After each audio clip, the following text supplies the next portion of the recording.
This is the VOA Special English Health Report. Tourists come to Zanzibar for its white sand beaches and historic buildings in Stone Town. But something else also makes its way to the Tanzanian island: heroin trafficked across the Indian Ocean from Asia. Most of the heroin shipped through East Africa is headed for Europe and North America.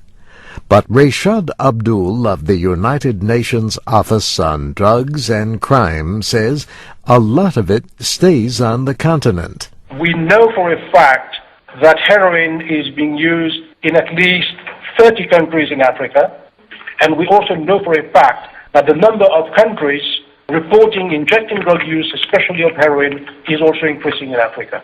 The problem in Zanzibar has led to some creative local solutions. Suleiman Mali stopped using heroin 6 years ago.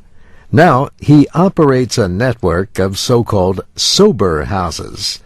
These are run by addicts themselves to help one another recover. There are 9 sober houses, 8 for men and 1 for women.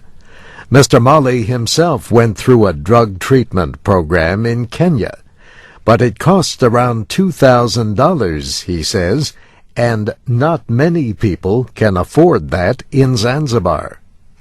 Staying in a sober house costs about $100 a month. Most of the people are supported by their families. Treatment is based on the idea that drug addiction is more of a public health problem than a crime. Mr. Mali says this is still a new idea to many people. Because addiction is a disease and addicts need treatment, but people they have that addicts are bad people and they need punishment. He says in the sober houses, the addicts are in charge of nearly everything. The sober house method is a new method to Zanzibar. It's a new phenomenon to East Africa, whereby drug addicts take responsibility to run the system. Recovering addicts are in charge from the guide, kitchen, running session and everything. This responsibility, he says, is important to building their belief in their own abilities. The men also learn woodworking as a way to earn money. Much of the program is based on the 12-step program of Alcoholics Anonymous, but it also includes art therapy, yoga, and even acupuncture.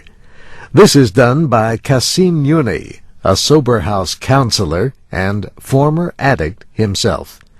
He was trained by a volunteer from a Chinese medical school in Hawaii. It's reduced tension and it's relaxing. It's kind of treatment that's very effective for the recovering addicts.